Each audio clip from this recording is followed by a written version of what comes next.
여러분 반갑습니다. 표처에전투 양성식입니다. 2021년 11월 15일 월요일 표처마켓 노트 시작하겠습니다. 오늘은 최근에 시티은행이 퇴직금을 7억이나 주면서 희망퇴직을 받고 있는 이 기사를 보면서 다른 기사들과 엮어서 함께 표처마킹 해보도록 하겠습니다. 얼마 전에 이제 그 시티은행이 희망퇴직을 받았고 최근에 이제 2,000명 넘게 지금 신청을 한 걸로 나와 있는데 목표치를 크게 웃돌았다고 하죠. 뭐 당연한 게 1인당 지금 7억씩 최대 7억입니다. 최대 7억씩 지금 주겠다고 했기 때문에 뭐 이 이상 더 좋은 조건은 앞으로 없을 수도 있기 때문에 은행원들이 지금 빠르게 신청을 한 걸로 보이고요. 뭐 사실 시티은행 그 전부터 이미 얘기를 계속 해왔었죠. 오프라인 지점은 거의 다 없애겠다고 국내에서. 그리고 또 일본에서 앞서서 스마트 브랜치죠. 사람이 없는 비대면 지점들을 테스트를 해왔었고 예전부터 몇 년 전부터. 그리고 또 일본은 저출산 고령화가 더 심하기 때문에 뭐 최근에 생산 가능 인구가 줄어들면서 사실은 그 인건비가 계속 올라가고 있어요. 그러니까 우리 이제 일자리를 구하는 사람이 갑인 거죠. 사람이 없으니까, 일할 사람이 없으니까요.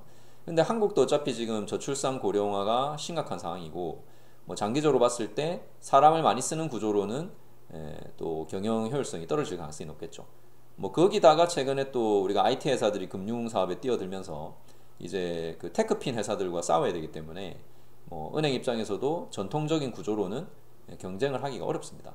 그래서 어떻게 보면 외국계 은행인 시티은행은 7억이나 주면서 선제적으로 구조조정을 하고 있다라고 볼 수밖에 없는 거죠. 그리고 이제 국내 은행들도 지금 영업점이 계속 이렇게 빠르게 하락을 하고 있어요. 그러니까 없어지고 있다는 거죠, 점포가. 그래서 제가 여러분 뭐 제 책에 보면 그 제가 2019년에 썼던 이 미래를 읽고 싶은 사람들을 위한 안내서에 보면 제가 여기 앞쪽에 보면 그 많던 은행들은 어디로 갔을까 얘기가 있죠. 그래서 이 부분이 이제 제가 지금 하는 얘기랑 또 일맥상통하는데 뭐 개인적으로 저는 저희 아버지가 또 은행원 출신이다 보니까 또 저희 아버지도 IMF 이후에 은행들이 그 인수합병이 되고 하면서 그때 구조조정 당해서 나오셨거든요. 그래서 그런 걸 제가 봤던 사람이기 때문에 또 은행이나 이런 쪽에 관심이 많이 있습니다. 그렇다 보니까 이런 제가 또 관련된 내용을 책에도 담았는데 또 최근에 지금 또 빠르게 이렇게 은행들이 구조조정하는 걸 보니까 또 제가 생각했던 대로 지금 가고 있는 게 아닌가 생각이 듭니다. 그런데 어쨌든 은행들이 점포를 줄이는 거는 아까도 얘기했지만 그만큼 점포로 사람들이 오는 게 줄어들고 있고 뭐 당연히 이제 뭐 우리가 고령자들이나 시니어들은 이제 아직까지 점포를 가겠지만 이제 MZ 세대들이죠. 이 MZ 세대들은 어쨌든 은행을 직접 가는 것보다는 비대면 서비스를 훨씬 더 선호하고 있고 그리고 특히 카카오뱅크나 뭐 토스나 뭐 이런 또 금융업에 진출한 IT 회사들이 훨씬 더 편한 서비스를 제공하다 보면 뭐 앞으로 점포는 훨씬 더 많이 줄어들 수밖에 없겠죠. 그리고 국내 은행들도 이미 지금 퇴직을 계속 받고 있어요. 그래서 올해 벌써 4,000명이 넘을 듯 한데 여기도 지금 보시면 4억에서 5억 정도, 뭐 7억까지는 아니지만 4억에서 5억 정도를 제시하고 있고 그러다 보니까 40대에도 은행을 지금 떠나는 친구들이 있는 거죠. 제가 친구들이라고 한 이유는 제 친구들이 제가 상대 출신이거든요. 대부분 제 친구들이 공부 좀 하고 은행 취업을 잘했다고 하는 애들은 대부분 은행을 갔거든요. 그래서 제 친구들이 다 지금 40대 초반입니다. 그리고 이제 지금 초등학생 키우는 친구들이겠죠. 근데 이제 이런 40대들도 사실 4, 5억이라는 이 퇴직금을 제시를 받으면 또 그 유혹에 빠질 수가 있어요. 근데 저는 뭐 개인적으로는 저희 아버지가 퇴직금 한 3억 5천, 그 당시 20년 전에 3억 5천 정도 받고 나오셔가지고 사실은 뭐 사실 퇴직금 사기도 당하셨고 그리고 또 창업을 2번 해서 실패도 하셨고 그리고 또 마지막엔 결국 다단계에 빠지셨던 그런 경험이 있다 보니까 우리가 직장인들이 이런 퇴직금을 받아서 사실 나와서 재취업을 하면 그 퇴직금은 그대로 그냥 노후 자금으로 가면 됩니다.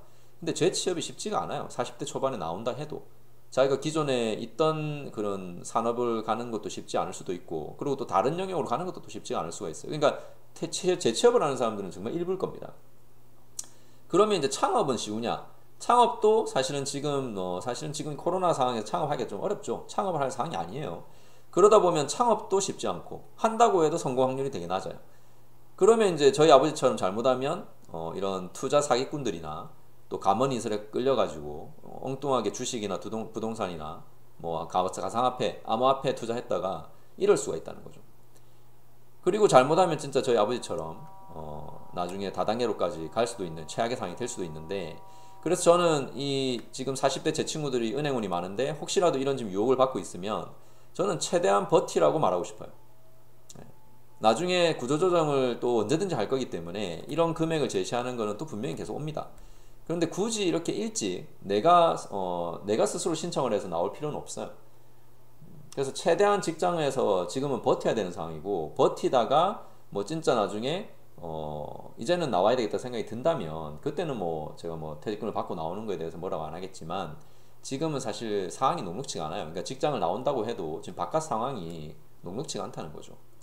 뭐 물론 이럴 수는 있겠죠. 뭐 제 친구들 중에 예를 들면 집을 샀는데 부동산이 지금 최근에 많이 올라가지고 자기 자산이 많이 올랐기 때문에 뭐 이제 해서 때려쳐도 되겠다, 뭐 4억 정도 받고 나오면 먹고 사는 건 문제가 없겠지, 이렇게 생각할 수도 있겠지만, 사실 부동산을 뭐 제 집 제 돈 주고 다 샀다면 상관이 없어요. 근데 거기 아직 빚도 있고 대출이 있다면, 그렇다고 자산이 뭐 계속 오를지 또 거기서 떨어질지 알 수가 없고요. 그리고 부동산은 내가 팔지 않는 이상은 내 손에 쥐는 돈이 아니기 때문에 노후에 내가 쓸 수 있는 금융자산이 그걸로 과연 충분할지, 그리고 아이들이 있다면, 자식들이 있다면 또 자식들 뭐 학교 보내야 되죠, 또 뭐 나중에 또 뭐 결혼해야 되죠, 뭐 그런 거 생각하면은 사실 이 4, 5억이라는 자금이 그렇게 큰 자금이 아닐 수도 있습니다.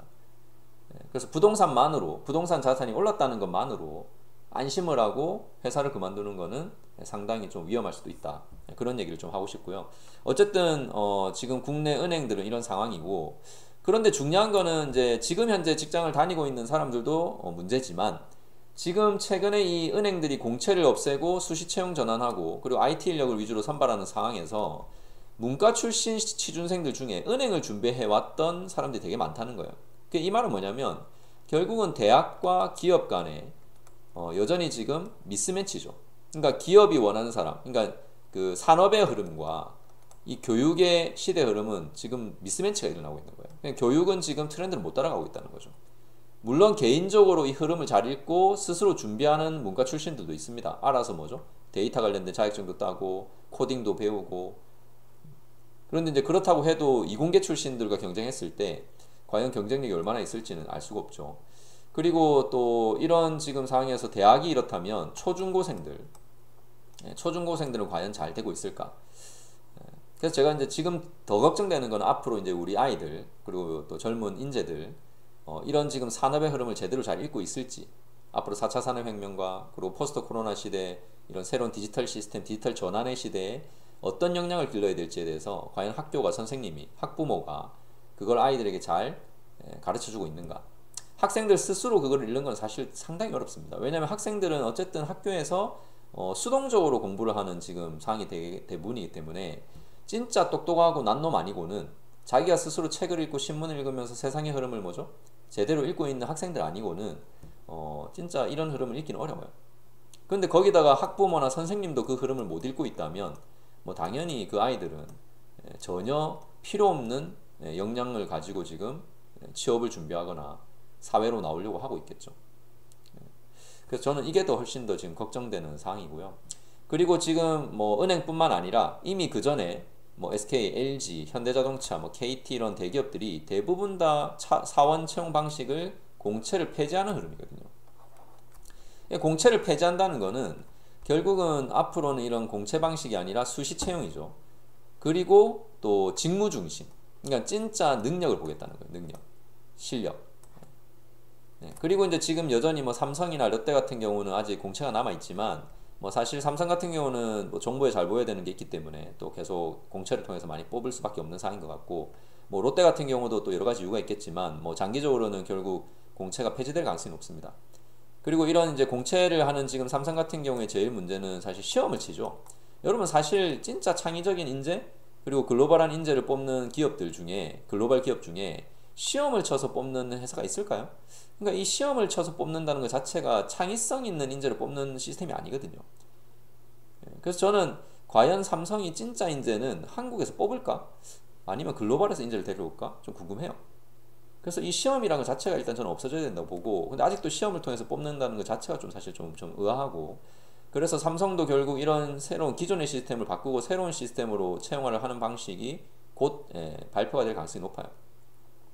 그러면 어쨌든 이런 흐름 속에서 앞으로 우리 아이들이 이런 그 정기 공채를 바라보면서 또 그 회사가 원하는 어떤 뭐 이런 시험을 준비하면서 그런 준비를 하다가는 진짜 창의성 있고 그리고 직무 중심의 실질적인 능력을 요구하는 그런 시대에 맞지 않는 인재가 될 가능성이 높죠. 최근에 여러분 IT 회사들 보면 진짜 뭐 실력만 있으면요 연봉을 엄청나게 주고도 데려가거든요. 근데 이제 실력이라는 거는 사실 이 IT 세상에서는 충분히 검증이 될 수가 있죠. 그래서 뭐 코딩 능력이라든지 뭐 데이터 사이언스 뭐 자격증이라든지 그래서 이런 실력을 눈에 보이는 실력을 갖춰야만 사실 앞으로 또 취업이 될 수 있는 그런 상황이기 때문에 이제 학교의 교육 시스템 기존의 어떤 공부의 방식 그런 것들을 좀 많이 바꿔야 되고 그거를 우리가 학교가 빨리 못 해준다면 어쨌든 학부모님들이 또 이 흐름을 읽고 어떻게 우리 아이들한테 영향을 줘야 될지도 고민을 좀 해봐야 되는 그런 지금 상황이 아닌가 싶습니다. 자, 오늘은 은행권의 지금 최근의 구조조정 흐름을 좀 얘기를 하면서 전반적인 대기업들의 사원 채용 방식의 변화도 좀 같이 얘기했고요. 그리고 앞으로 기술의 발전, 그리고 또 전염병의 상시화, 그리고 또 인구 구조의 변화 이런 흐름 속에서 또 우리가 어떤 역량을 갖춰야 또 경쟁력 있는 인재가 될지도 한번 생각해 볼 수 있는 그런 시간이었으면 좋겠습니다. 오늘의 표처마킹 노트는 여기까지 하도록 하겠습니다. 여러분도 스스로 한번 표처마킹을 해보시기 바라겠습니다. 고맙습니다.